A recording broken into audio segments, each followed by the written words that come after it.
Assalamualaikum dan salam sejahtera kepada semua viewers dan subscribers. First of all, aku nak minta maaf di atas kelewatan aku menghasilkan video yang seterusnya ini untuk korang semua. So, sorry guys, sorry. Allah terlanggar pula. Okay, sorry guys. Apa yang ingin saya rungkaikan pada hari ini untuk anda semua ialah mengenai kisah di sebalik cerita SpongeBob SquarePants. Pasti ramai yang meminati cerita ini ketika mereka masih kecil tanpa mereka mengetahui kisah yang sebenar-benarnya ingin disampaikan oleh pencipta cerita ini. Jadi, tanpa melengahkan masa, mari kita menonton satu demi satu mengenai kisah di sebaliknya. Let's go guys.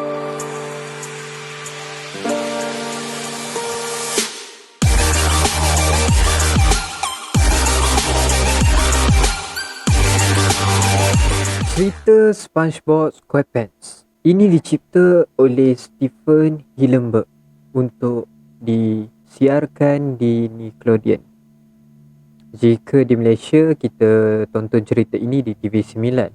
Stephen Hillenburg ini merupakan seorang pemegang ijazah sarjana muda dalam bidang biologi marine.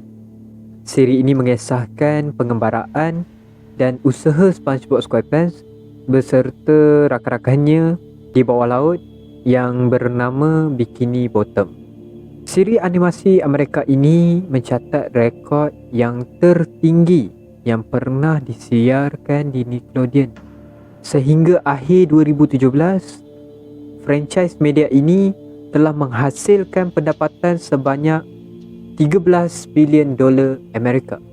Namun, di sebalik cerita ini, ramai yang tidak mengetahui kisah sebenar yang cuba disampaikan menerusi watak-watak dan scene di dalam cerita ini, kerana apa yang anda lihat hanyalah satu watak span kuning yang kerja dia hari-hari hidup happy go lucky dan sering melakukan hobinya yang sangat unik bersama rakannya, iaitu Patrick the Starfish.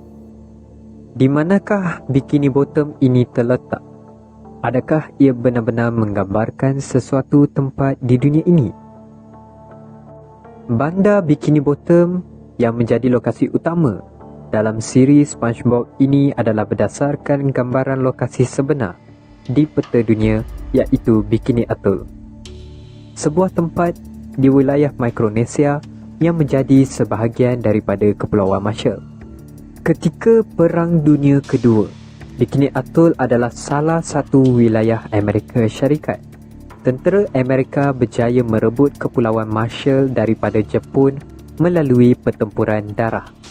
Pada Februari 1946, Amerika Syarikat di bawah pimpinan Presiden Harry Truman merancang untuk menjalankan peledakan nuklear bom atom. Ini jelas bahawa ujian seperti ini mempunyai risiko yang sangat besar dan memberikan kesan negatif terhadap kelangsungan hidup penduduk di situ.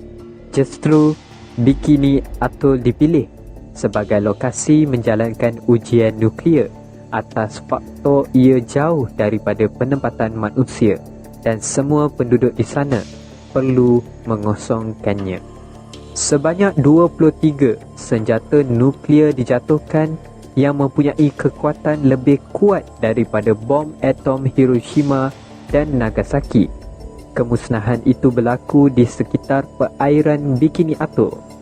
Oleh itu, Bikini Atoll menjadi kawasan yang sangat terdedah dengan radiasi nuklear. Kawasan itu tidak boleh dihuni oleh manusia kerana air dan hidupan laut di situ sudah tercemar. Kenapa kita lihat di dalam cerita animasi ini bangunannya kelihatan agak pelik? Kita telah pun mengetahui bahawa ketika ini kadar sampah yang terdapat di permukaan air semakin meningkat. Ini kerana terdapat segelintir daripada kita yang bersifat tidak bertanggungjawab untuk menjaga alam sekitar. Oleh itu, struktur rumah yang pelik ini mempunyai perkara yang tersirat, iaitu ia menggambarkan bangunan-bangunan di dalam animasi ini adalah hasil dari sisa pembuangan sampah dan juga besi buruk. Itulah realiti yang kini berlaku kepada kita tanpa kita sedari betapa pentingnya untuk kita menjaga alam sekitar agar ianya sentiasa bersih. SpongeBob adalah ikan. Betul ke? So, jawapannya mestilah tidak. SpongeBob SquarePants ini merupakan sejenis hidupan laut, iaitu span laut, atau kita gelar dalam bahasa Inggerisnya iaitu sea sponge. Span laut ini diyakini sebagai hidupan laut yang tertua di dunia berdasarkan penyelidikan yang diketuai oleh Dr. David Gould daripada Massachusetts Institute of Technology. Bunga yang terdapat di langit Bikini Bottom. Maksud sebenar bunga di langit Bikini Bottom ini merupakan simbolik kepada pencemaran minyak yang berlaku dalam dunia sebenar dan di Bikini Atoll. Jadi menerusi video dan gambar ini, ianya menunjukkan bunga-bunga yang digambarkan oleh pencipta cerita SpongeBob ini yang cuba disampaikan kepada kita bahawa ianya bukanlah sekadar bunga tetapi ia merupakan pencemaran minyak. Seterusnya, mengapakah pencipta cerita animasi ini mewujudkan satu watak yang menimbulkan tanda tanya kepada anda dan juga saya?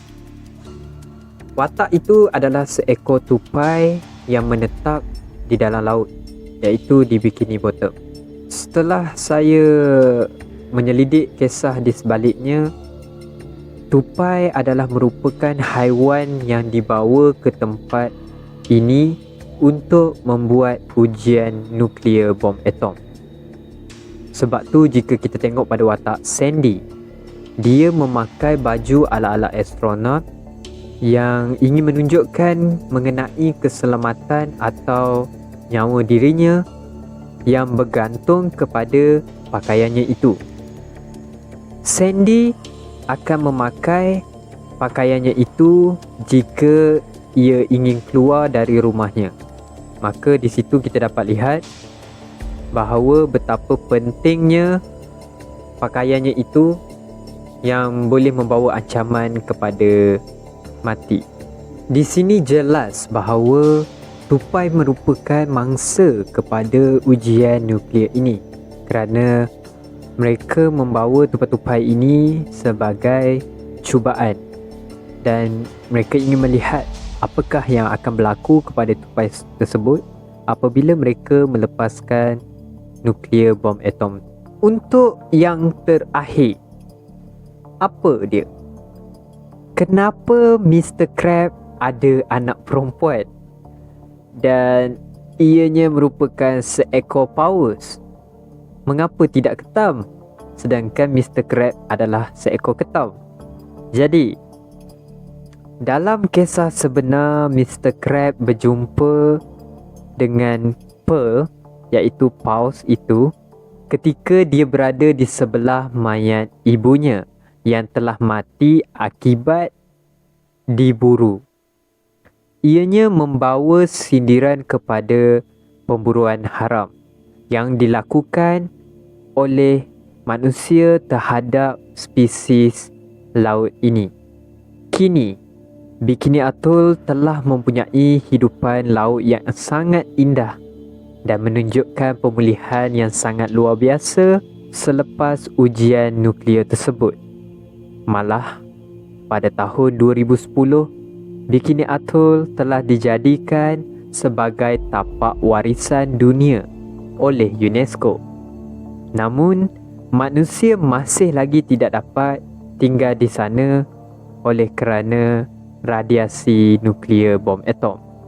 Kesimpulannya, kita dapat lihat watak dan scene dalam cerita animasi ini berkait dengan kehidupan sebenar.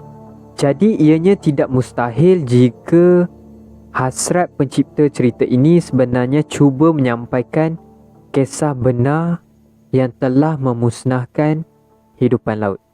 Okay guys, that's all untuk cerita di sebalik kisah SpongeBob SquarePants.